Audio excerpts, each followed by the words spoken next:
Bien, les recuerdo entonces lo que habíamos visto hasta la última clase. En la última clase, bueno, en las últimas clases vimos lo que era una idea científica, los criterios de demarcación de lo que es una idea científica versus una idea pseudocientífica o anticientífica, y dentro de las ideas científicas vimos los requisitos para que sea denominada ley, ¿no es cierto? Les recuerdo que los requisitos se resumían más o menos a los requisitos que tiene toda hipótesis científica para ser considerada como tal, que son los requisitos de materialismo o materialidad, los requisitos de coherencia interna o fundamento que se llama, ¿no es cierto?, el apoyo con otras ideas, y que tenga contrastabilidad empírica, o sea, que se exponga a la evidencia, ya sea para corroborarla o refutarla. Esos son los requisitos de toda idea para que sea considerada como una hipótesis científica, dentro de los requisitos que hemos visto, ¿no es cierto?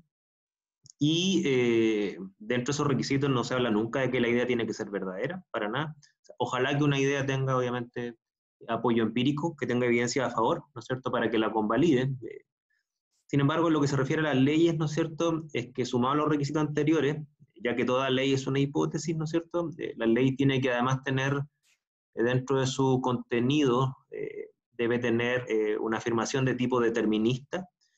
Esto quiere decir que debe existir un cierto patrón de causalidad que se firme en ella, ¿no es cierto?, que dado a una causa se espera un efecto, primer requisito. El segundo requisito es que debe existir un mecanismo demostrado.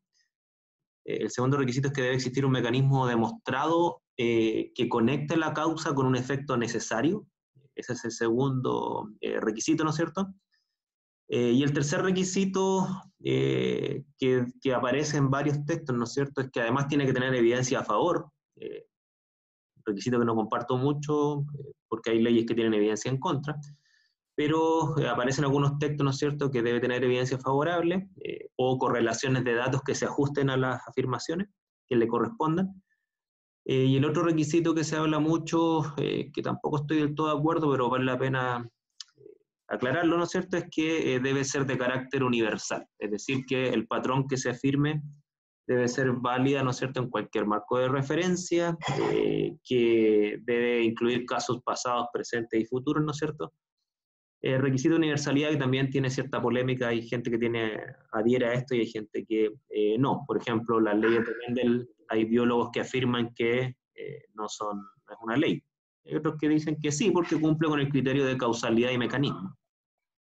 Eso es más o menos lo que vimos en la última sesión, ¿no es cierto? Y lo que corresponde hoy es ver lo que es una teoría en ciencias factuales, por supuesto. Vamos a dejar fuera las teorías de las ciencias formales. ¿Ok?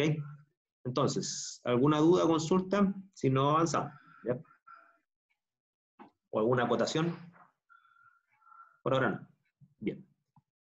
Entonces, veamos, generalmente en la literatura se tiende a confundir los conceptos de hipótesis, ley y teoría, ¿ya?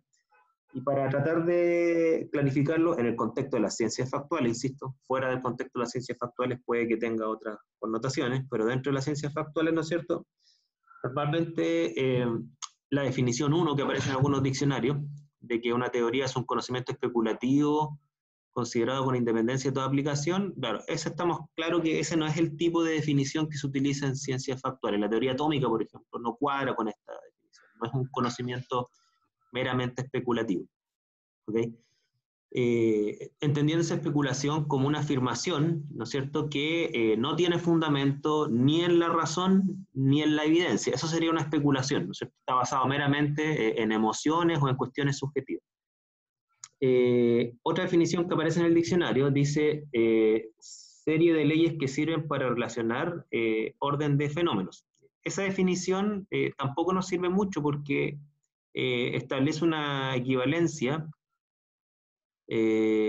establecen una equivalencia entre ley y teoría. Franco dice que tiene problemas con los dos links. Raúl acaba de entrar al mismo link que yo le di, entonces el problema parece que es de Franco. A ver. no sé qué le pasa a Franco, obviamente. No, porque Raúl acaba de entrar por el mismo link que di, que era el último. ¿Ya?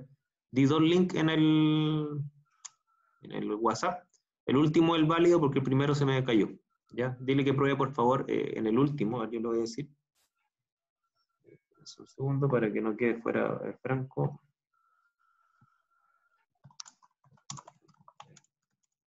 Y voy a volver a mandar la invitación para que no quede nadie fuera. Acá.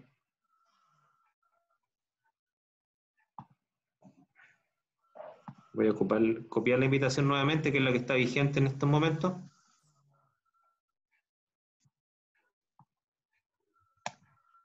Aquí pegué el link de nuevo por si acaso para que nadie quede fuera, ya que es el mismo link que acabo de pegar. Y lo acabo de exportar desde el mismo programa ahora. ¿Ya?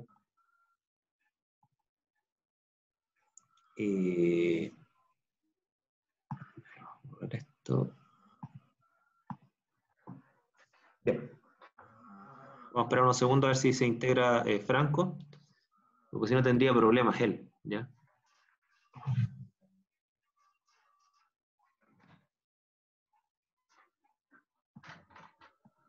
Bien, mientras se integra Franco, entonces, como les decía, la definición 1 y 2, ¿no es cierto?, no nos sirve mucho, por cuanto la 1 hace una equivalencia entre teoría y especulación, que no es el caso. Si una teoría fuese una especulación, cualquiera podría armar una teoría, sin ninguna preparación, sin ningún criterio. La segunda definición establece una equivalencia entre teoría y ley, y vamos a ver ahora, ¿no es cierto?, que la definición que más nos sirve es la tercera, y nos sirve por cuanto ese es el sentido con el cual las ciencias factuales se refieren a la teoría. Es más o menos, repito, es más o menos lo que establece la definición 3. ¿Cuál es la definición 3, no es cierto? Dice hipótesis, fíjese en plural, hipótesis cuyas consecuencias se aplican a toda una ciencia o a una parte muy importante de ella. Eso es lo que aparece en el diccionario, ¿ya? No es una definición ideal, pero está mucho más cercana a cómo se acerca o cómo entiende las ciencias factuales lo que es una teoría, ¿ya? Lo que vamos a rescatar de esta última definición, es que se refiere primero al concepto de hipótesis, ¿no es cierto? Y por lo tanto englobaría la definición anterior, por cuanto todas las leyes son hipótesis, ¿ok? Además, utiliza la palabra plural, ¿no es cierto? Hipótesis, no una hipótesis, porque se entiende que una teoría es un sistema de hipótesis, algunas de las cuales pueden ser leyes, ¿no es cierto? Y lo otro que se rescata de esta definición es que se aplica a toda una ciencia, a una parte importante de ella. Esa última afirmación no es del todo feliz, pero estamos hablando que más que a una parte importante de una ciencia, vamos a ver que se refiere a una parte importante de la realidad, que esa es una cosa que creo que está más ad hoc. Esta es la definición que más a mí me satisface por cómo yo entiendo lo que es una teoría, por lo menos en química y en física, que son las dos áreas que más entiendo, ¿no es cierto? A pesar que yo también he hecho el análisis de las teorías de la biología como la teoría de la evolución y se ajusta bastante bien. Aquí Mario Bunge dice que una teoría es un sistema de hipótesis, plural, y datos que se refieren al mundo material. Es decir, Mario Bunge habla de un sistema, y como todo sistema, ¿no es cierto?, los objetos que componen un sistema, en este caso es un sistema ideal, no es un sistema material, ¿ok? Es un sistema de ideas, un sistema de hipótesis, ¿no es cierto? Como todo sistema deben existir relaciones entre los objetos para hablar de un sistema y no solamente un conjunto, ¿ok? Entonces, esta es una primera definición, que obviamente que la elucidación del concepto de teoría es un poquito más profundo que esto, pero vamos a rescatar la palabra sistema de hipótesis, ¿no es cierto? Ahora, la pregunta que surge, ¿no es cierto?, es si una teoría es un sistema de hipótesis y datos, ¿qué tipo de relación existen entre las hipótesis de una teoría? ¿De qué tipo de relación estamos hablando? Y aquí yo les voy a tratar de mostrar más o menos las relaciones que se hablan entre las ideas para hablar de lo que es una teoría.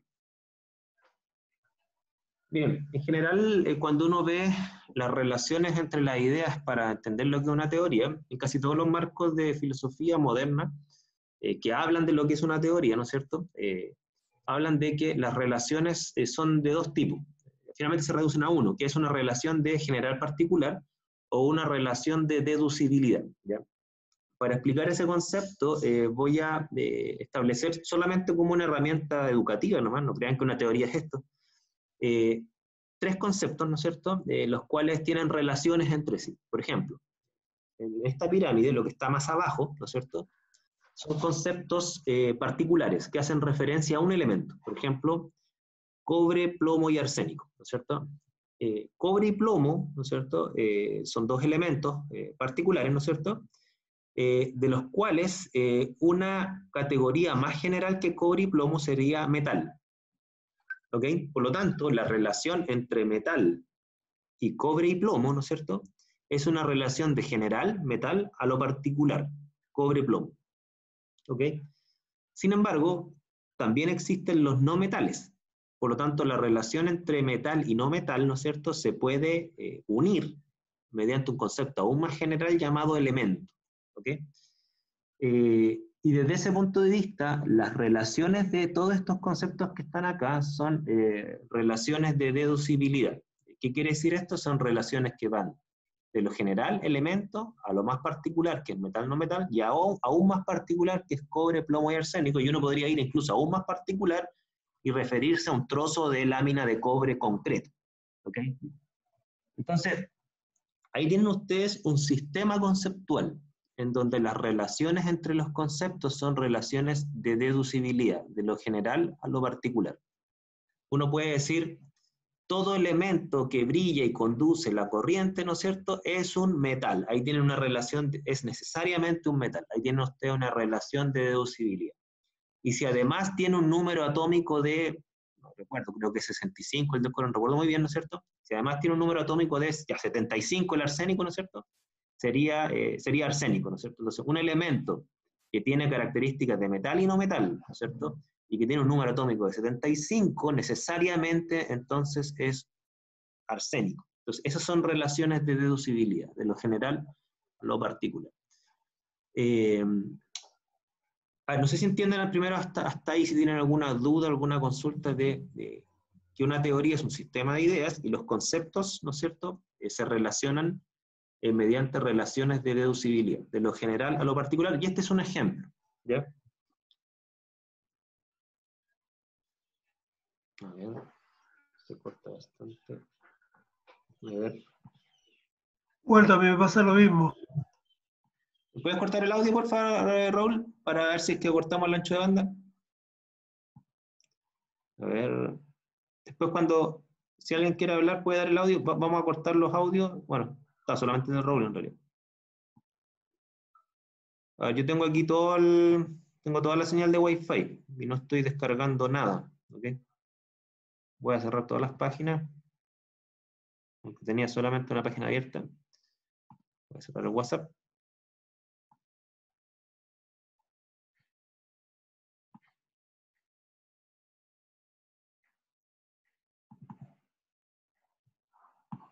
Ya.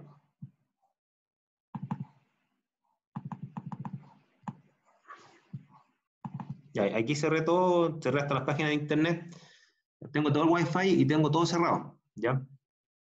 No sé si se escucha ahí. ¿Aló? ¿Se escucha ahí o no? Bueno, parece que se escucha un poco mejor.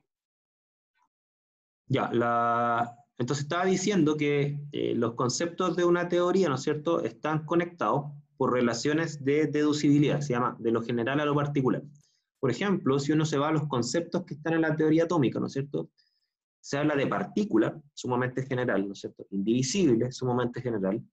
Se habla de número atómico, se habla de números cuánticos, ¿no es cierto? Todos esos son conceptos sumamente generales, de los cuales, si uno los va uniendo, uno va clasificando después conceptos más particulares como conceptos relacionados con metal, no metal, metaloide, ¿no es cierto?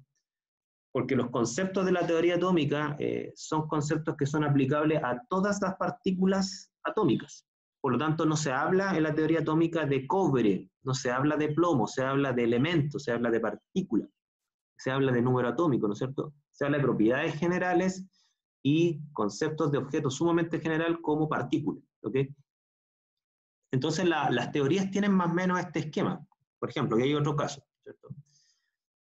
Cuando uno hace una escala de conceptos como, por ejemplo, moneda y billete, que son conceptos súper particulares, ¿no es cierto? Son clases de un tipo de objeto, incluso visible, ¿no es cierto? Ambos conceptos, moneda y billete, se pueden clasificar con un concepto mucho más general llamado dinero, ¿ok? Y dentro del concepto de dinero no solamente está moneda y billete, hay muchos otros tipos de dinero, ¿no es cierto?, que hoy en día se pueden incluir, como el dinero electrónico, por ejemplo. Ahora, el dinero, ¿no es cierto?, podría expresarse como un tipo de ingreso relacionado con el sueldo. No toda la gente recibe sueldo solo en dinero. Hay gente que recibe sueldo en especies, ¿no es cierto?, o en bienes. Entonces ahí se establece una escala de generalidad. O sea, dicho de otra forma, toda moneda es dinero, pero no todo dinero es moneda. Por eso uno tiene claro ahí que el concepto de dinero es más general que el de moneda. Entonces, ahí ustedes pueden establecer relaciones de general particular. Las teorías son estructuras de ese tipo, son estructuras conceptuales que van de lo general a lo particular. Por ejemplo, otro caso, que lo vamos a ver con más detalle, pero por ahora me estoy refiriendo solamente a los conceptos para que ustedes entiendan las relaciones de general a particular, ¿no es cierto? Velocidad y posición son conceptos súper particulares que se engloban bajo el concepto de aceleración. Luego, la aceleración, ¿no es cierto?, es una manifestación de la fuerza. La fuerza tiene muchas otras manifestaciones, no solamente la aceleración. Por lo tanto, fuerza es un concepto más general que aceleración, y aceleración es más general que velocidad y posición. Entonces, uno va estableciendo relaciones de lo general a lo particular, y ahí se empieza a armar un sistema que para este caso, para esta figura, ¿no es cierto?, yo trato que ustedes se lo imaginen como una pirámide, ¿no es cierto?, donde la pirámide, o un triángulo, ¿no es cierto?, en este caso, un triángulo en donde la base del triángulo están los conceptos más particulares, y en la cúspide del triángulo estarían los conceptos más generales. ¿Okay? Bueno, un caso más químico, ¿no es cierto? Por ejemplo, una constante de equilibrio, ¿no es cierto?, es una manifestación macroscópica súper particular, cuyo fundamento en la química redox son los potenciales, ¿no es cierto? De los potenciales redox yo puedo deducir una constante de equilibrio, ¿ok? Sin embargo, los potenciales redox son una manifestación particular de la energía. Entonces, cuando ustedes ven, por ejemplo, la termodinámica, que es como la disciplina teórica la más general que existe en química, junto con la teoría atómico-molecular, ustedes van a ver que desde las ecuaciones de energía, las de Gibbs, por ejemplo, ustedes pueden deducir un potencial redox. Y desde un potencial redox, ustedes pueden deducir una constante de equilibrio de óxido de reducción.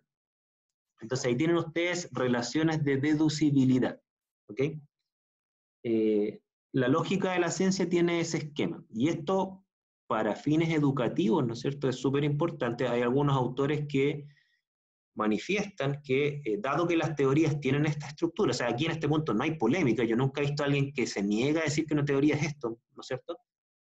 Dado que una teoría tiene esta estructura de conceptos más particulares a conceptos más generales, en un plano educativo hay muchos autores que defienden, y esto surge desde autores tan famosos como Jean Piaget, defienden que el orden cronológico para enseñar la ciencia es desde lo particular, los conceptos más bajos del triángulo, hacia lo general, que no puede ser al revés, y dan argumentos psicológicos que yo se los voy a describir, lo encuentro interesante, no tengo formación para juzgarlo, ¿no es cierto?, pero dicen que el conocimiento, cuando se va aprendiendo, es significativo en la medida en que yo lo conecto con mis conocimientos previos.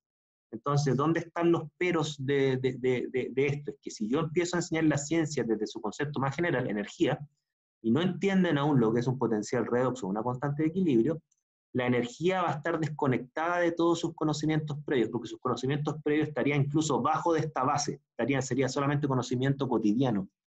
Entonces, ese concepto, por ser tan general y tan abstracto, ¿no es cierto?, se volvería no significativo para quien lo está aprendiendo. O sea, la significancia del concepto la tendría que construir mucho tiempo después, cuando aprenda lo que es potencial redox y constante. Entonces, estos quiebres del orden, entre el orden cronológico y el orden lógico, ¿no es cierto? Entendiéndose que el orden cronológico para enseñar, mucha gente, y yo que he hablado con los didactas, todos están de acuerdo con esto, eso es impresionante. Toda la gente que se dedica a la educación científica dice el orden cronológico es desde lo más particular a lo más general, ¿ok? Que es inverso al orden lógico de deducción, que es de lo general a lo particular. Por eso siempre se genera como un quiebre entre la persona que sabe, o sea, que ya tiene integrados estos conceptos, ¿no es cierto?, que tiende a explicar el mundo desde lo general a lo particular, versus la persona que está aprendiendo, que es la persona que necesita partir de lo particular hacia lo general. Ahí hay un tema que no es menor, ¿no es cierto?, y que tiene hartas connotaciones, sobre todo para un curso que tiene gran público de la carrera de pedagogía, para que le vayan dando vueltas. Yo cuando he ido a tesis didáctica o de pedagogía, se habla mucho, por ejemplo, que Jean Piaget decía que los niños que tienen, él hablaba de una edad, creo que eran 7 años o algo así, él decía que hay una edad en donde los niños no tienen la suficiente capacidad de abstracción para aprender conceptos de este nivel de generalidad, como el concepto de energía o potencial redox. Que el aprendizaje de conceptos abstractos surge a una edad mucho posterior a la niñez, en el fondo. Esa era como una afirmación que más o menos le plantea así en varios textos que citan en estas tesis, y todos los citan, son más o menos parecidos. Bien. Esta es la propuesta que, o sea, esto es un esquema visual, ¿no es cierto?, que plantea Bunge, ¿no es cierto?, respecto a cómo sería una teoría. Él dice, mira, una teoría sería, su estructura lógica sería más o menos así. Cada círculo blanco, ¿no es cierto?, representaría, bueno, él le llama teoría, o sea, teorema, perdón, nosotros le vamos a llamar ideas, ¿no es cierto? Serían ideas o hipótesis científicas cada uno de estos círculos, pero las hipótesis más generales, las que encierran conceptos más generales y más abstractos y que unifican las ideas más particulares, ¿no es cierto?, se ubican cada vez más arriba de esta red, ¿no es cierto? Las flechas van desde arriba hacia abajo, quiere decir que desde las ideas generales yo deduzco ideas más particulares. Entonces, él dice que una teoría es una especie de red de ideas, de hipótesis científica, ¿no es cierto? Y lo que él llama teorema son las ideas que se deducen desde ideas más generales a ideas más particulares. Ahora, él aquí pone una teoría de 3 niveles. Esto es por poner un límite. O sea, uno podría poner varios niveles, ¿no es cierto? Mientras más, digamos, más antigua es la teoría y más se ha investigado y se ha enriquecido, se entiende que esta red conceptual es cada vez más alta y cada vez más extensa. Entonces, lo que sí él dice que en la frontera del conocimiento, las ideas más generales, que estarían en esta figura reflejada por estas dos, ¿no es cierto?, es lo que se llama hipótesis de más alto nivel o axiomas, ¿no es cierto?, las cuales podrían ser leyes, no hay tanto problema con eso, ¿no es cierto?, pero estas ideas más generales son las que unifican ideas particulares. Vamos a ver algunos ejemplos de eso, ¿no es cierto? Según Bunge, todas las teorías tienen un límite en su conocimiento, y el límite está en las ideas más generales que presenta ese sistema. Y como las teorías, ¿no es cierto?, están hechas por seres humanos y tienen un tiempo limitado, ¿no es cierto?, pues bien, es cosa para saber dónde está la frontera del conocimiento. Él dice, vaya a los axiomas de la teoría que le interesa. Y ahí usted va a tener las fronteras del conocimiento. De hecho, ¿sí? ¿Perdón? Mira, revisando el tema, las redes que tú muestras ahí, quisiera que si pudieras hablar un poquito, por ejemplo, tú hablas en la hipótesis de nivel más alto, los axiomas están interrelacionados de un sistema al otro sistema. Quisiera que se pudiese aclarar que sistemas como hipótesis más alta y que están relacionados, porque se me ocurre la idea que podría ser dos sistemas de teorías, podrían hasta cierto modo hasta ser inconmensurables si que fuera el caso. Claro, sí. No sé si me explico bien. Claro, creo entender a lo que vas. Mira, voy a tratar de explicar esto con algunos ejemplos. Deja saltarme esta diapo. Pero vamos a tomar como un ejemplo la física, que normalmente es como la disciplina por ser como la más antigua junto con la astronomía en el concepto de ciencia moderna. voy a tomar esta frase de Einstein, ¿no es cierto?, que aquí dice: el gran objetivo de toda ciencia es cubrir el mayor número de hechos empíricos por deducciones lógicas del más pequeño número posible de hipótesis o axiomas. O sea, esa es la concepción de teoría que tiene Einstein, ¿no es cierto?, que se corresponde bastante bien a cómo nosotros estamos entendiendo lo que es una teoría en ciencias factuales. Y para tocar la pregunta que dice Raúl, miren, yo voy a tomar el siguiente ejemplo. Hasta antes de Newton, existían ideas en física, varias ideas, ¿no es cierto? Existía, por ejemplo, las ideas relacionadas con yo le llamo ley, con la ley de flotación de Arquímedes, ¿no es cierto? También existían las leyes de movimiento elíptico de los planetas de Kepler, y también existían las leyes de caída libre de Galileo.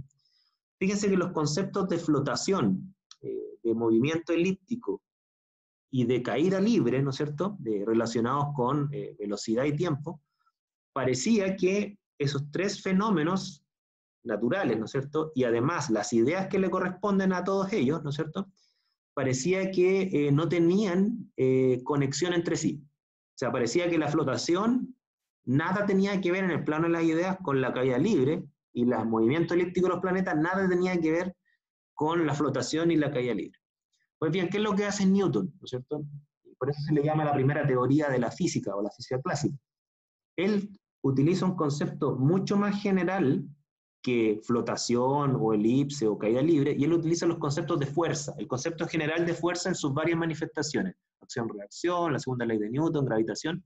Él, bajo el concepto de fuerza, él unifica estas ideas bajo un solo principio, fuerza, ¿no es cierto? Y por lo tanto, él, al unificar, él, ¿qué es lo que está planteando? Él dice, bueno, todos estos fenómenos corresponden a un mismo, voy a llamarle principio o axioma, ¿no es cierto?, que es el principio de la fuerza. Y la fuerza, hay varios tipos de fuerza, ¿no es cierto? Ahí se las plantea la primera, la segunda, tercera ley de Newton, y por lo tanto, estos fenómenos sí tienen relación entre sí. ¿Ok? Y ahí se forma el primer sistema de ideas de la física, que explica tanto estos fenómenos, ¿no es cierto?, y por lo tanto le da fundamento a estas ideas, ¿no es cierto?, como muchos otros. O sea, la gracia de Newton no fue solamente unificar ideas sueltas, sino que además, desde su idea general, ¿no es cierto?, predijo muchas otras cosas y explicó muchas otras cosas, los fenómenos de las mareas, por ejemplo. Algunos lo utilizaron hasta por las erupciones volcánicas, ¿ya? Entonces, ahí tienen ustedes cómo se interpreta esto. Y relacionado con la pregunta de Raúl, claro, esta idea, ¿no es cierto?, o sea, esto no es una idea, son varias ideas, ¿no es cierto?, que están unificadas todas ellas bajo un solo concepto general, el concepto de fuerza, ¿no es cierto? Pero estas ideas, y vamos a verlo a continuación, ¿no es cierto?, igual no quiere decir que se unieron todas las ideas que existían de la física. De hecho, la gracia que tenía Albert Einstein, ¿no es cierto?, voy a irme para acá, ¿no es cierto?, acá.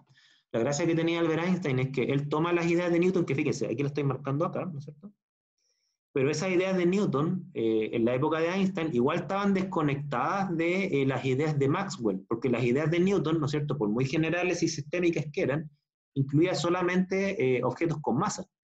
Y cuando se entendió que la radiación electromagnética, los objetos que la constituyen, los fotones, ¿no es cierto?, no tienen masa, entonces ahí estamos ante un problema de que teníamos cuerpos de ideas desconectados. Entonces, una teoría puede tener más de un axioma, ¿no es cierto?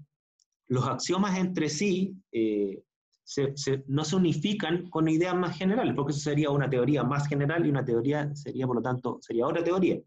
Lo que sí, los axiomas de una teoría, si son más de uno, ¿no es cierto?, se unifican mediante el proceso de deducción, o sea, ambos se utilizan en el proceso deductivo para generar un montón de otras ideas nuevas y predecir o explicar cómo funciona el mundo. Esa es un poco la idea que tienen las teorías, es explicar y predecir cómo funciona el mundo. ¿Mediante qué? Mediante procesos deductivos, ¿no es cierto? Ese es un poco el principio. En el caso de Einstein, ¿no es cierto?, él se dio cuenta que la teoría del electromagnetismo de Maxwell no tenía conexión con las teorías de Newton. De hecho, él se dio cuenta de una cuestión más interesante, ¿no es cierto? ¿Alguien tiene el micrófono prendido? ¿Puede apagarlo, por favor? Porque se repite mi voz. Lo que estaba diciendo, ¿no es cierto?, es que las teorías de Newton, ¿no es cierto?, parecían desconectadas de las de Maxwell, ¿no es cierto?, ¿Y cuál es la gracia que tiene Einstein? Que él se dio cuenta, bueno, él no fue el único, pero él fue uno de los que se dio cuenta que el problema que tenía en las teorías de Maxwell que las de Newton es que no se podían unir porque eran contradictorias entre sí. ¿Ya? Si nos da el tiempo vamos a explicar la teoría de la relatividad hoy o el jueves, ¿no es cierto? Pero hasta aquí yo les puedo explicar. Él se dio cuenta que eran incontradictorias entre sí y, para adelantarle un poco la película, ¿no es cierto? Él resolvió esa contradicción postulando un principio o un par de principios de tipo axioma que resolvían esa contradicción. ¿Ok? Y por lo tanto él fundó una teoría más general que la de Newton, más general que la de Maxwell, con estos dos principios, la constancia de la velocidad de la luz y la universalidad de la ley de la física. Por lo tanto, él unió dos cuerpos de ideas que estaban inconexos. Ambas eran teorías por sí solas, ¿no es cierto? Pero él armó una teoría más general aún y unifica todos estos campos, ¿no es cierto?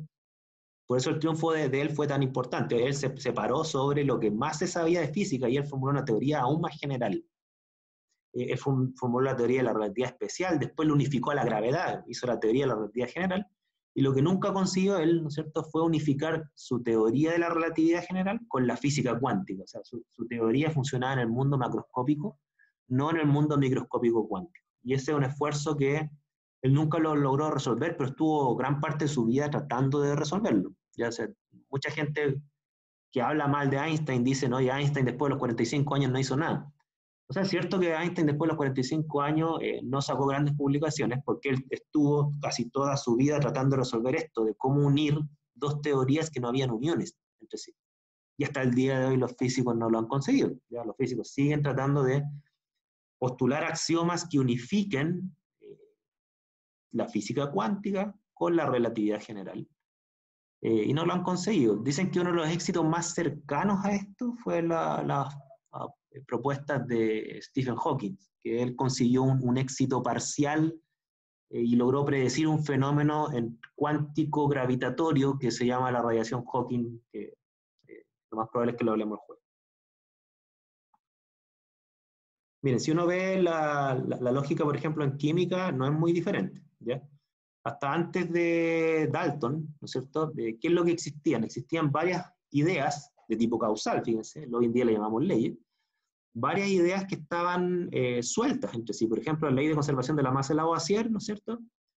Ok, existía, los datos se ajustaban a ella, ¿no es cierto?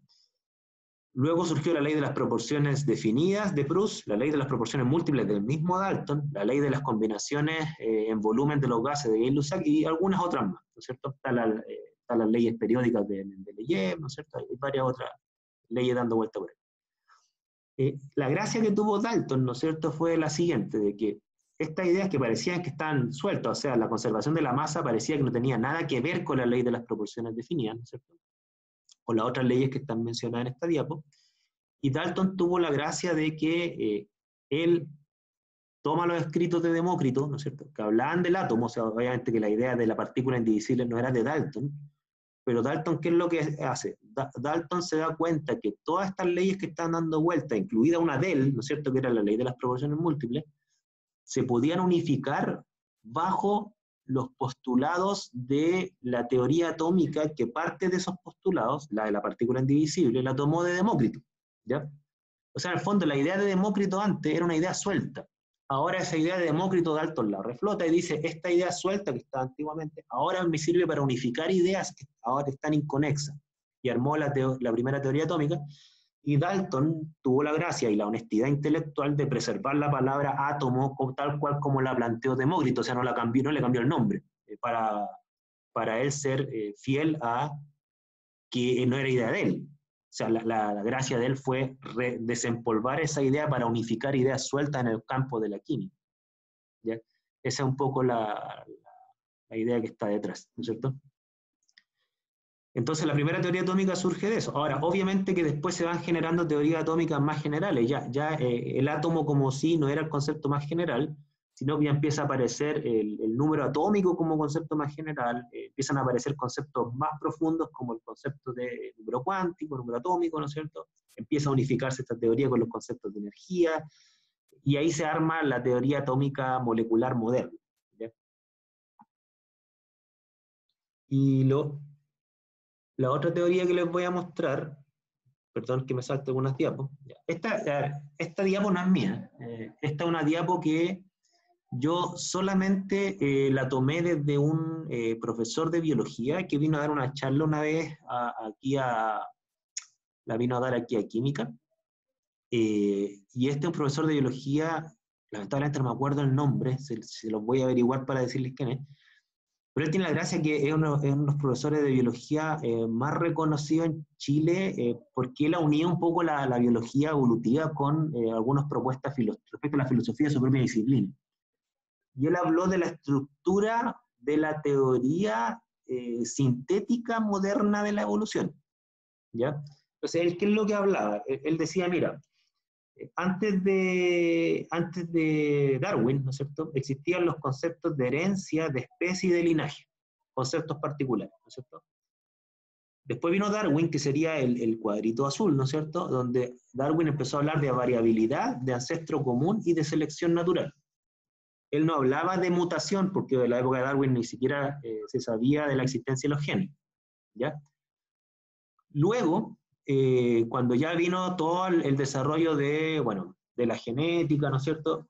Hoy en día los conceptos de variabilidad, ancestro común y selección natural, ¿no es cierto?, ya tienen un fundamento microscópico, ¿no es cierto?, alelo, cromosoma, mutación, y según él, toda la teoría de la evolución se puede unificar en dos principios actuales, que se llama genoma y proteoma.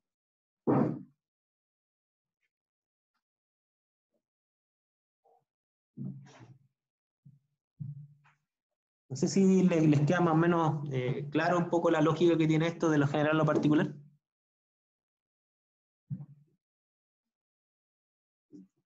¿Alguna duda hasta aquí? Consulta. Lo interesante de esto es que ustedes pueden hacer esta conexión con cualquier teoría. Yo la última teoría que estuve hojeando, ¿no es cierto?, es la teoría tectónica de placas. También es bien interesante y sigue más o menos esta misma idea. Desde ideas particulares se van armando ideas más generales que unifican ideas, número uno, y que explican una porción del mundo más amplia, número dos. Luego viene la tercera parte de toda teoría, ¿no es cierto?, que la vamos a ver cuando veamos el método científico, que además de los requisitos anteriores, ¿no es cierto?, que las teorías deben tener axiomas unificantes, deben explicar y predecir una porción más amplia del mundo, tiene que venir la última parte que también no es menor, ahí es donde muchas teorías caen, ¿no es cierto?, que es que la evidencia tiene que corresponder a lo que esa teoría predice, ¿ya? Y hay varias teorías que son súper generales, súper unificantes, pero la evidencia la refuta. Entonces ahí hay que tener cuidado y si nos da el tiempo vamos a ver, por ejemplo, el debate que hubo, ya no existe ese debate, entre la teoría del Big Bang y la teoría del estado estacionario, por ejemplo, que fueron dos teorías rivales por mucho tiempo.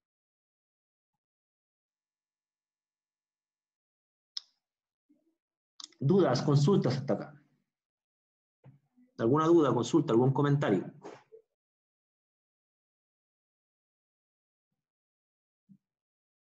¿No? Lo pueden hacer por chat si quieren, ¿no?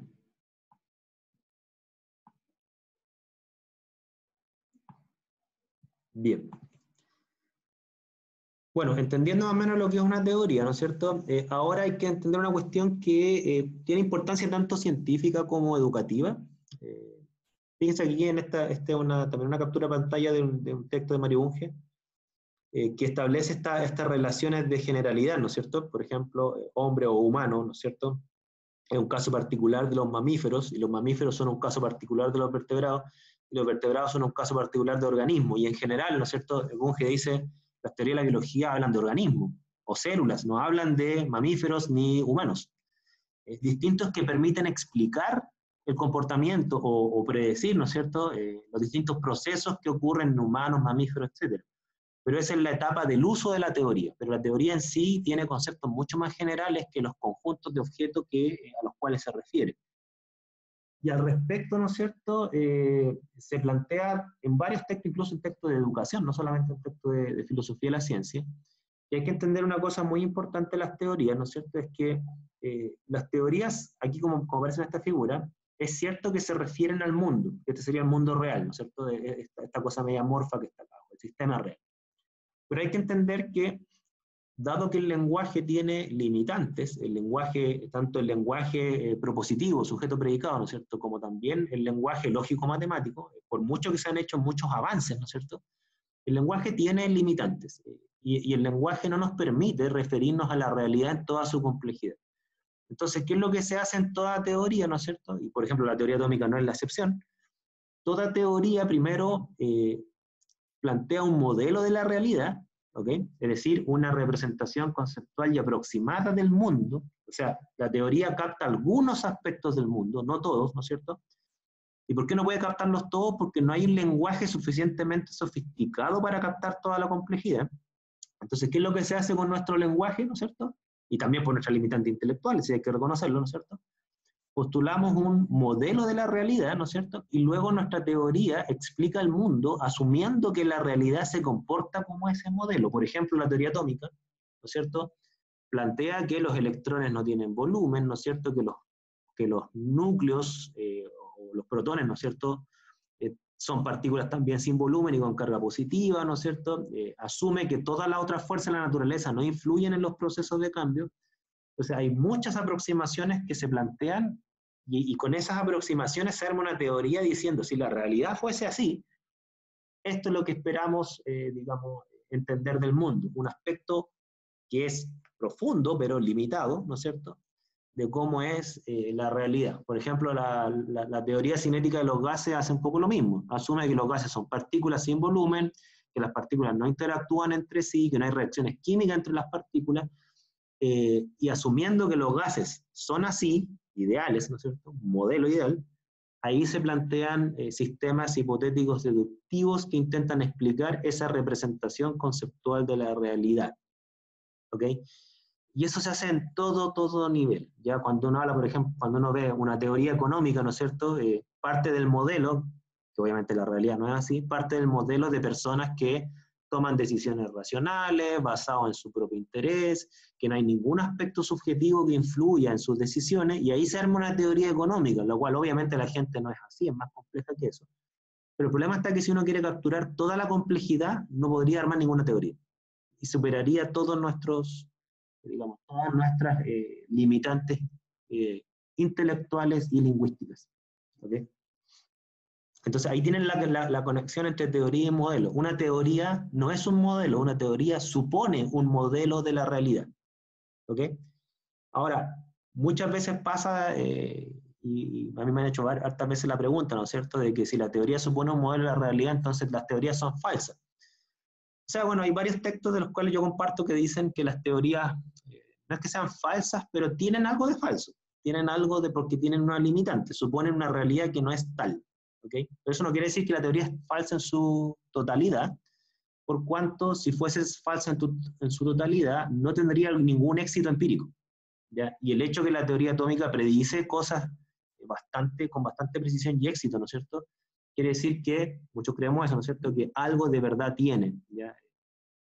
Lo que sí, claro, como parte de un modelo, ¿no es cierto?, tenemos nuestras limitantes, pero los modelos también se van perfeccionando cada vez más. Por ejemplo, les pongo un caso que está bien de moda hoy en día, ¿no es cierto?, los modelos de cambio climático que habían al principio, ¿no es cierto?, suponían un modelo del planeta súper básico, o sea, era un modelo en donde teníamos una fuente de energía del Sol, teníamos una superficie terrestre que absorbía una parte de la radiación del Sol, reemitía otra parte, ¿no es cierto?, y había un gas que atrapaba parte de esa radiación que se reemitía. O sea, era un modelo que consideraba 4 compartimentos. ¿Okay?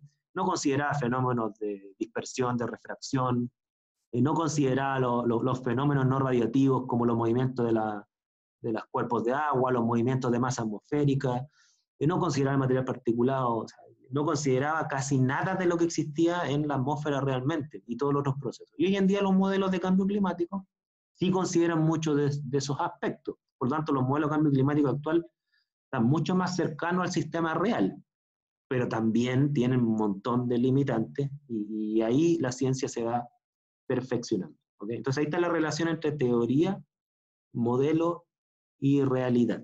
¿Ya? Por favor, dudas, consultas, que lo noto muy callados.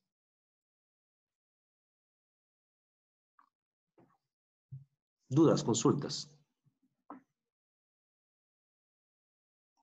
¿Estás entendiendo todo? ¿Sí? Raúl. En un modelo, como parte que se toma para poder estudiar la realidad y que está contenido dentro de un sistema teórico. Y para hacer el modelo se toman, por así decirlo, los elementos de las variables más relevantes y para poder definirlo. Porque tal como dicen, no se puede tomar todo, pero lo más representativo, lo más importante, es lo que permite, de cierto modo, representar parcialmente y permite representar el comportamiento del sistema que se quiere explicar. Claro, claro. Lo que pasa es que, bueno, lo que planteas tú, Raúl, y aprovecho de responder la pregunta de Franco, ¿no es cierto? Claro, si tú, por ejemplo, te pongo un caso, si tú quieres explicar, te pongo el último caso que he leído, que es un caso que me interesa mucho, de hecho he tenido yo algunas conversaciones al respecto con Franco. Si tú quieres explicar el precio de las cosas, el precio de los productos que se venden, ¿no es cierto? ¿Tú qué es lo que haces, ¿no es cierto? Dado que en última instancia el precio de un objeto responde a muchas cosas, ¿no es cierto? ¿Qué es lo que se asume, ¿no es cierto? Se dice, mira, entonces vamos a asumir un modelo de intercambio de bienes y servicios, ¿no es cierto? Entonces ese modelo de intercambio, como dices tú, Raúl, va a capturar lo que nosotros creemos por cierta justificación que es esencial a la hora de los procesos de intercambio de bienes y servicios, ¿no es cierto? Y eso puede ser el uso, ¿no es cierto? Vamos a considerar el uso que tiene el objeto, vamos a considerar el precio de la materia prima que tiene el objeto, vamos a considerar el poder adquisitivo de los compradores, ¿no es cierto? Ahí tú vas incluyendo las variables esenciales que tienen justificaciones para decir que de eso depende el precio. Por ejemplo, tú vamos a dejar fuera de esto la religión de la gente, vamos a dejar fuera de esto la raza de las personas, ¿no es cierto? Vamos a dejar fuera de esto la ubicación geográfica. ¿Te fijas? Entonces, si uno los deja fuera, no porque no tengan ninguna influencia, sino que uno dice, mira, detenerla debe ser muy baja, ¿no es cierto? Y por lo tanto vamos a armar un modelo de la realidad, porque si incluimos estas otras variables, número uno, creemos que no tienen mucha influencia, y número dos, sería tan complejo el modelo que no podríamos trabajarlo intelectualmente. Entonces, la selección de las variables esenciales se hace con justificación, ¿ya? Entonces, respondiendo a la pregunta de Franco, entonces, en muchas ciencias se plantea una definición que es la que más me acomoda, y otras definiciones, por supuesto, que dice que un modelo es una representación conceptual y aproximada de la realidad, ¿ok? Eso sería, por ejemplo, el modelo del gas ideal, ¿ok? O el modelo del comprador racional, ¿ok? Y la teoría, ¿no es cierto?, sería el sistema hipotético deductivo, ¿no es cierto?, el sistema de ideas y datos, ¿no es cierto?, hipotético deductivo, que me permitiría a mí explicar y predecir la realidad si se comportara como ese modelo. No sé si ahí entienden el matiz, ¿no es cierto? De hecho, fíjense que, y esto es una reflexión mía, de la voy a criticar obviamente, yo creo que por eso se hacen experimentos en ciencia. ¿Por qué uno hace un experimento para poner a prueba gran parte de las ideas en ciencia? Es porque uno debe controlar las variables, ¿no es cierto?, para que mi sistema real se aproxime al modelo. Por ejemplo, cuando uno hace un experimento del gas ideal, uno ¿con qué gas trabaja? Trabaja con un gas inerte, ¿no es cierto?, como helio, por ejemplo, y además a muy bajas presiones, ¿no es cierto?, porque uno entiende que en esas condiciones la realidad se aproximaría más o menos a cómo se plantea el modelo del gas ideal y por lo tanto yo puedo poner a prueba la teoría las teorías de los gases, ¿no es cierto?, en ese sistema real. Es real, pero con variables controladas, temperatura controlada y constante, bajas presiones, un gas no reactivo, y por lo tanto yo ahí sí la correspondencia entre el dato experimental y la teoría sí debiera darse, ¿ya? Por eso uno hace experimentos para controlar variables, porque uno entiende que deja constantes las variables que no se consideran en el modelo. No sé si me explico. Y no sé si respondo a la pregunta de Franco.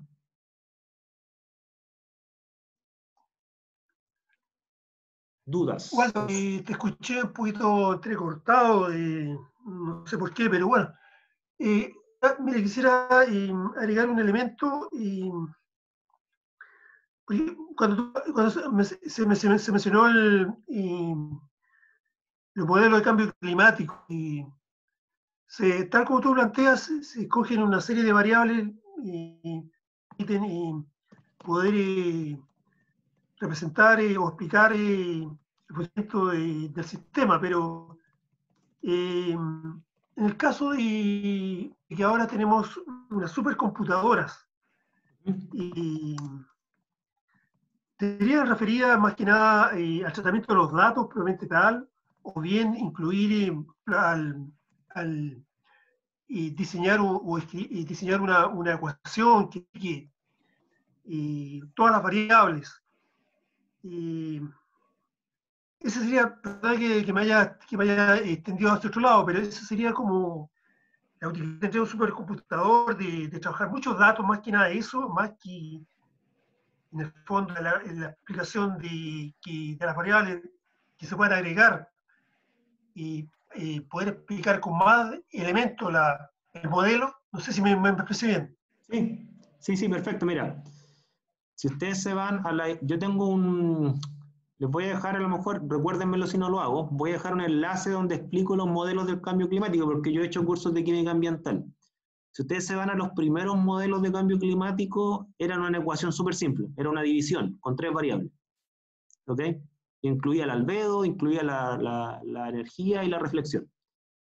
Los modelos de cambio climáticos han ido, como dice Raúl, incorporando cada vez más variables. Ya después se incorporaron las variables atmosféricas del material particulado. La dispersión por refracción, por ejemplo, o la dispersión por interacción por partícula. Después se incluyeron las masas de los movimientos de masa oceánica. Se incluyó la capacidad calorífica del agua, por ejemplo. Se incluyó el fenómeno del niño y la niña. La masa de aire caliente y fría que mueve masas y eso consume energía. ¿Ya? Después lo que se hizo, se consideraron los gradientes de temperatura a lo largo de la atmósfera. Se consideraron los gradientes de concentración de gases invernaderos a lo largo de la atmósfera, de los 50 kilómetros de atmósfera. Y eso se ha podido hacer gracias a que existe no solamente la capacidad matemática, sino que la capacidad de procesamiento de información para hacer predicciones. ¿Ok? Eso no se podía haber hecho, ese nivel de modelo con los computadores de hace 10 años atrás. Por eso los modelos de cambio climático se van actualizando y los informes van saliendo más o menos cada 2 o 3 años. El último informe de cambio climático que salió, si mi memoria no me falla, salió en 2015. ¿Ya?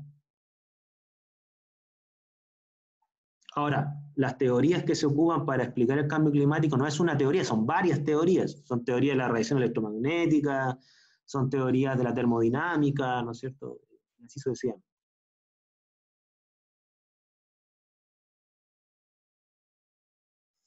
Miren, lo que muestra aquí en esta figura, se muestra que este sería el orden cronológico de construcción de teorías, que es similar al orden cronológico con el cual se propone aprender una teoría.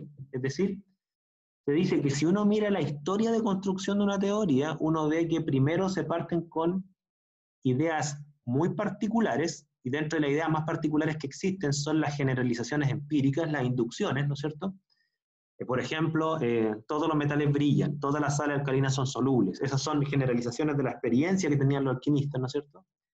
Luego se van unificando con ideas más generales, ¿no es cierto? Muchas generalizaciones de la experiencia que están aisladas entre sí se empiezan a unificar con ideas más generales y luego se van creando los postulados unificantes para armar los sistemas teóricos, ¿no es cierto? Ese sería como el orden cronológico, ¿ok? Y acá abajo, más o menos, este es un diagrama que lo encuentro bien complicado, se lo voy a simplemente describir. Muestra que en el fondo todo este orden de construcción de teorías finalmente, y esto lo vamos a dar más profundidad cuando veamos el método científico, ¿no es cierto? Todo este orden cronológico se va estructurando en la medida que van surgiendo problemas que el conocimiento existente no va resolviendo. ¿Okay? Esa es como la lógica de la ciencia y la lógica del descubrimiento, que en realidad no hay lógica del descubrimiento, pero es un poco para diferenciar el orden lógico del orden cronológico, ¿cierto? Voy a soltarme esto un poco. Ahora, hay muchos autores que plantean que las teorías actuales, por ejemplo, perdón, que las teorías actuales, por ejemplo, la teoría 1, que fue, por ejemplo, la primera teoría atómica de Dalton, no es que se van reemplazando por teorías nuevas, sino que se va reemplazando en la mayoría de los casos por teorías mejores. No siempre una teoría nueva destruye a la anterior. Por ejemplo, eso se ha dado en algunos casos, sí. Por ejemplo, la termodinámica que destruyó la teoría del flogisto. Eso es cierto. Se murió la teoría del flogisto porque sus postulados más generales se demostraron falsos. Por lo tanto, cayó todo el edificio. ¿Okay? Cuando uno destruye los postulados de una teoría, es como destruir los cimientos de un edificio. ¿Okay? Pero hay otras teorías, como la teoría atómica molecular, que se fue perfeccionando. Entonces, por ejemplo, la teoría de Dalton, cuando pasamos a la teoría de Thomson, ¿no es cierto?, se le dio un poco más de profundidad. Un postulado se cambió, pero no todos, ¿no es cierto? El de la partícula indivisible se demostró que no era indivisible, pero todo el resto quedó igual. Las combinaciones simples o múltiples, la conservación de la masa quedó igual, salvo que esa partícula, más que ser indivisible, tenía una estructura con electrones, protones y neutrones, ¿no es cierto? Y ahí surgió la teoría de Thomson, después la teoría de Rutherford, que ya hablaba de que los protones no estaban en todos lados, sino que estaban concentrados en el núcleo. Y después ya vino la teoría cuántica moderna, ¿no es cierto?, de Bohr, ¿no es cierto?, y Schrödinger, que ya entró por aquí, ¿no es cierto?, y le dio más profundidad, ¿no es cierto?, postulados más generales, pero la teoría atómica no se destruyó, se empezó a perfeccionar. Y es un poco muestra esta flecha en donde el eje Y están los descubrimientos y en el eje X está el tiempo.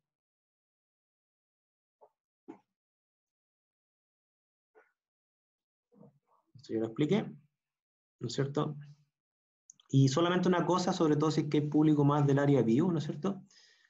Este esquema, ¿no es cierto?, si es que uno lo unifica con lo que hemos visto anteriormente, o sea, si uno entiende que una teoría es un sistema de hipótesis, ¿no es cierto?, y que sabemos que toda hipótesis, como es una hipótesis, digamos, se plantea sobre la base que es una conjetura que podría ser cierta o falsa, ¿no es cierto?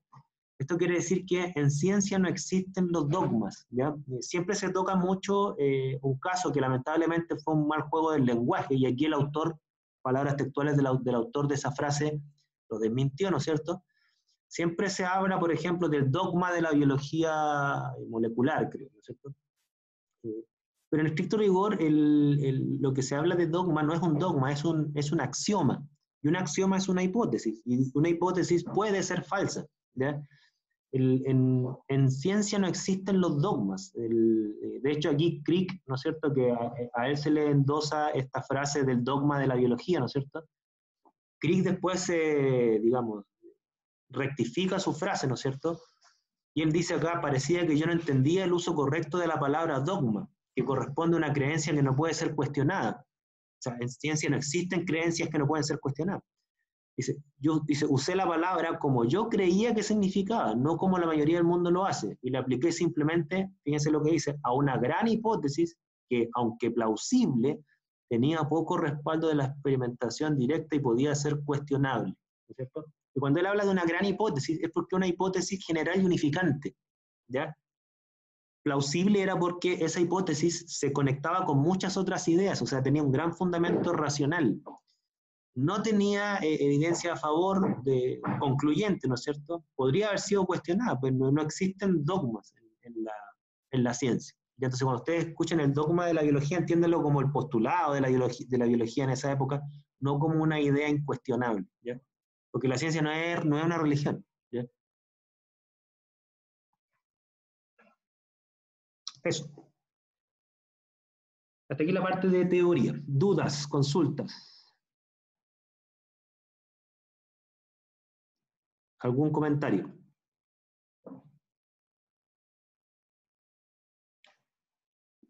Lo que vamos a ver las próximas sesiones, vamos a ver ejemplos, ¿ya? Vamos a ver ejemplos de teoría, ¿no es cierto? Y como yo les mencionaba, en cualquier campo del conocimiento maduro, ¿no es cierto?, se plantean que existen teorías. Hay autores que plantean que si en algún campo de conocimiento no existen teorías, la razón de eso es porque es un campo de conocimiento sumamente inmaduro, es decir, que todavía están en la etapa, y me devuelvo la figura, ¿no es cierto?, de las ideas o teoremas de nivel más bajo, que la mayoría de ellos son datos y generalizaciones de datos. Se plantea que casi todas las disciplinas científicas partieron así, como ideas inconexas, porque eran ideas que surgían de la observación y la medición, y se observaban patrones empíricos, como las correlaciones que hablábamos en la clase pasada. En la medida que va pasando el tiempo, se van postulando ideas más generales y unificantes, y obviamente se van poniendo a prueba. Si ustedes se van a las disciplinas más maduras, astronomía, física, química, biología, ¿no es cierto?, las llamadas ciencias naturales, todas tienen teoría, todas. Y no tienen una, tienen varias teorías. La química, a mi juicio, siempre se ha sustentado en dos teorías, la teoría atómico-molecular y la termodinámica. Ahí están las dos grandes teorías de la química que unifican, a mi juicio, bueno, y la teoría cinética también, la teoría cinética, que a mi juicio unifican todo lo que sabemos de química, creo yo, ¿ya? En física, ustedes saben, ¿no es cierto?, está la teoría de la relatividad general, está la mecánica cuántica, ¿no es cierto?, y ahí estaría unificado casi todos los niveles que aborda la física. En biología yo sé que existe la teoría de la evolución, existe la teoría celular, ¿no es cierto?, existe la teoría endosimbiótica, ahí hay varias teorías también, ¿ya? La pregunta es, ¿qué teorías tiene la sociología, por ejemplo? No lo sé, honestamente. Yo sé que en el área de las ciencias humanas, o ciencias sociales, ¿no es cierto?, yo he visto teorías en economía, ¿ya? Aunque varios cuestionan el cientificismo de esas teorías y que piensan que más que teorías científicas son literalmente sistemas dogmáticos, ¿ya? Puede ser, ¿ya? No sé qué teorías tendrá la sociología, la psicología, no sé qué teorías tendrá la antropología, ¿no es cierto? Ahí ustedes, si les interesan esos campos, podrían, digamos, estudiar en ellos. Hay unas tareas que les vamos a dar más adelante que ustedes van a tener que elegir una teoría o una ley, ¿no es cierto?, para hacer un análisis respecto de esos cuerpos de conocimiento, ¿ya? Pero yo siempre he defendido que toda persona que investiga o que enseña un campo tiene que conocer las teorías de su campo, y conocer las teorías de su campo implica conocerlas desde sus axiomas, no solamente conocer consecuencias contrastables de bajo nivel, ya hay que conocerlas de sus axiomas porque ahí está la frontera del conocimiento. Y desde los axiomas, sobre todo conocerla, no solamente la matemática de sus axiomas, sino que conocer la ontología de sus axiomas. Eso es súper, súper importante, ¿ya? Que entender si los axiomas se refieren a propiedades, a procesos, a estados o a objetos determinados, ¿no es cierto? Eso hay que tenerlo muy, muy claro para entender en profundidad un cuerpo de conocimiento, ¿ya? Y en la próxima clase vamos a ver la teoría de la relatividad. ¿Por qué la teoría de la relatividad, no es cierto? Es solamente por una razón meramente educativa, es que para entender el método científico hay que entender la teoría de la relatividad, porque los autores más influyentes para entender la lógica de la ciencia se basaron en la teoría de la relatividad. Eso es súper, súper importante. Entonces, por eso voy a elegir la teoría de la relatividad. Tengo presentaciones de la teoría del Big Bang, de la teoría atómico-molecular, ¿no es cierto? Pero yo voy a centrarme en la teoría de la relatividad y le voy a dejar las otras teorías que ustedes las aborden particularmente en trabajos parciales, ¿ya?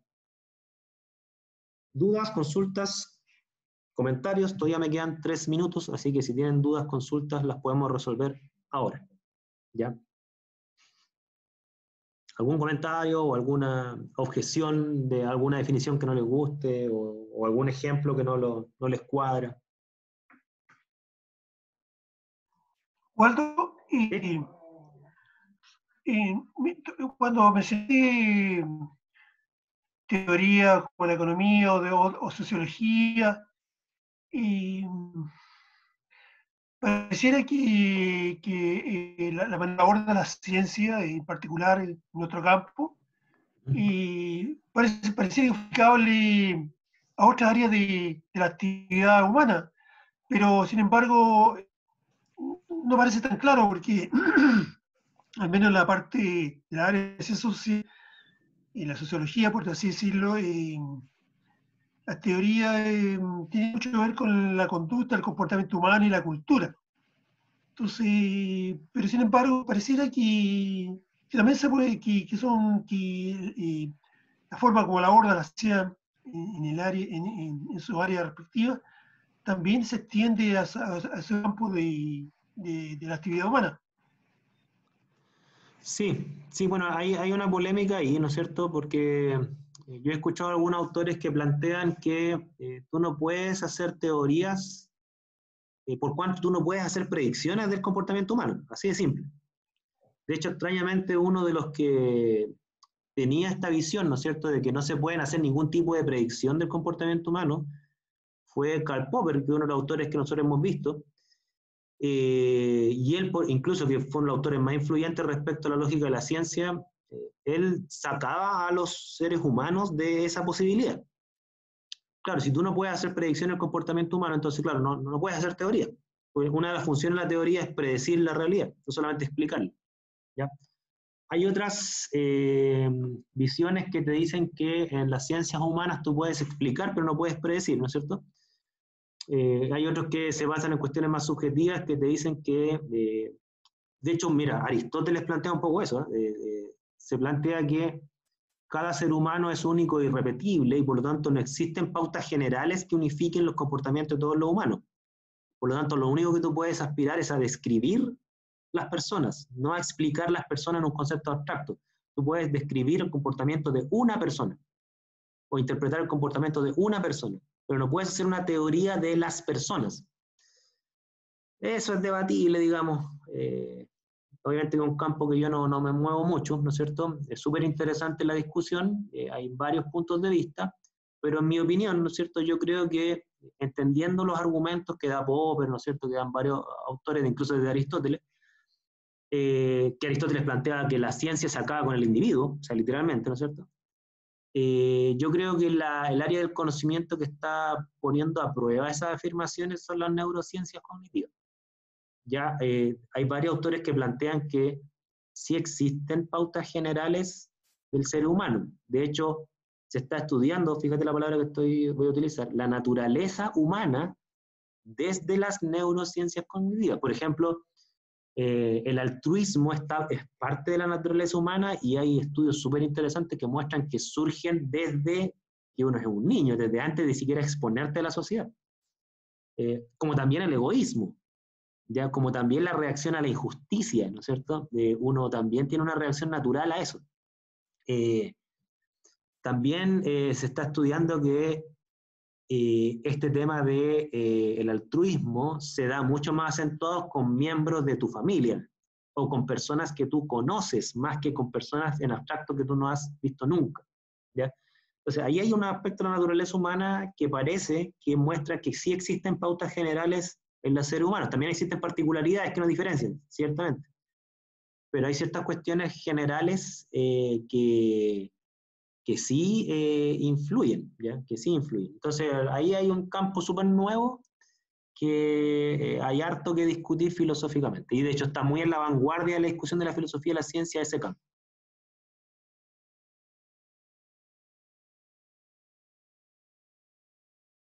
¿Alguna duda? ¿Consulta? Bueno, va quedando solo Rafaela, se fue Franco. ¿Duda? ¿Consulta?